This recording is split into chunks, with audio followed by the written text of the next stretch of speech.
Name a place where you can grab restaurant-grade sushi, pay utility bill in cash, pick up concert tickets, and even hide in it during a natural disaster. In Japan, that's not government office, it's 7-Eleven. 7-Eleven was invented in America in 1927. Yet today, the Japanese subsidiary owns the entire global operation. With nearly 12 trillion yen valuation and 16 billion customers visit a year, Japan didn't just improve the convenience store. They basically redefined retail as essential infrastructure here in Japan. So, why can't the rest of the world catch up? To understand the present, we have to understand the ultimate student becomes the master story. Started in 1927 on an ice dock in Dallas, an employee started selling milk and eggs, eventually naming the shop 7-Eleven to highlight their unheard of operating hours, 7 a.m. to 11 p.m.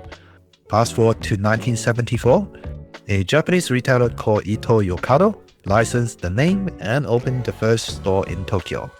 But while the American parent company focused on gas stations and sugary snacks, the Japanese license obsessed over the details. They revolutionized the inventory systems, food quality, and staff training. By 1990, the American parent company had declared bankruptcy, and the Japanese student stepped in, bought out the teacher, and by 2005, 7-Eleven Japan owned the entire global empire. The scale of this takeover is staggering. Today, there are 2,901 7-Elevens in Tokyo alone. To put that into perspective, the entire state of Texas, the birthplace of the brand, has only 1,900 stores. The insight here is simple. The student didn't just buy out the school, they rewrote the entire curriculum. So, what did Japan figure out that America had missed? If you ask the customer, the answer is one word. Well, food. But great food alone doesn't explain why konbini are essential. The real secret is that the government officially recognizes them as social infrastructure. First, they are a financial hub. You can pay your electricity bill, taxes, and insurance premiums at the counter with zero fees.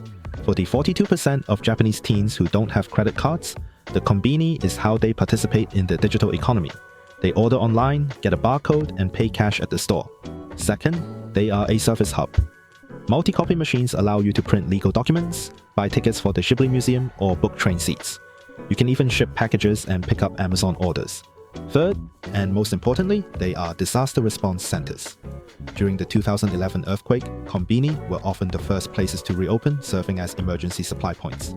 Lawson is currently building 100 disaster response hubs equipped with solar panels and satellite internet to ensure that even if the power grid fails, the store stays open. In Japan, life runs around the konbini, not the other way around. Naturally, other countries looked at this model and said, "We want that." But the results have been mixed. The model works beautifully in Asia. South Korea now has the highest store density in the world, one store for every 897 people. They adapted the model with innovations like in-store ramyeon cooking stations.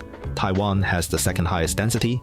They differentiated by creating over 100 themed stores featuring characters like Mickey Mouse and Snoopy, while maintaining full-service integration for bill payments and tickets. Thailand hosts the second largest 7-Eleven network globally, where stores serve as crucial air-conditioned refugees, selling famous ham and cheese toasties. Hong Kong uses its ultra-high density to replicate the Japanese model almost exactly. But in the West, the model struggles. In the United States, the industry was built on gas and cigarettes, two revenue streams that are in terminal decline.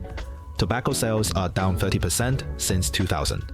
Customer satisfaction is consistently low because the stores lack the service integration that makes them essential. In Europe, the difference is a cultural choice.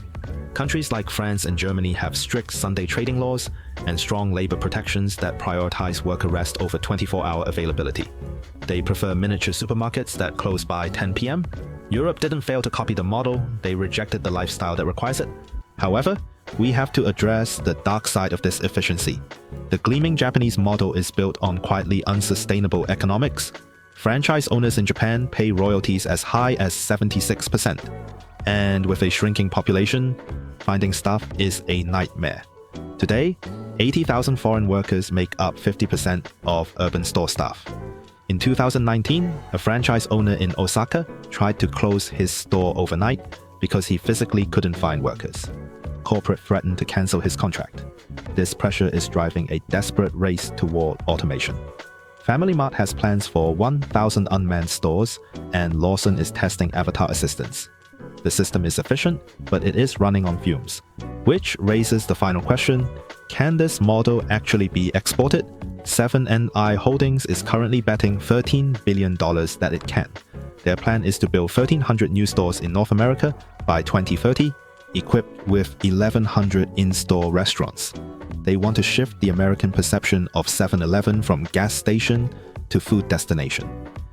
But they face three massive structural barriers. First is density. You cannot afford 3 deliveries a day in a car-dependent American suburb. The distance kills the economics. Second is culture. In Japan, a bad sandwich is a source of shame. In the US, good enough is the standard. Third is labor. Training staff to handle fresh food preparation at American wages is significantly more expensive than in Japan. The things that make Japanese konbini special might simply cost too much outside of Japan's specific context. The Japanese konbini succeeded by redefining convenience.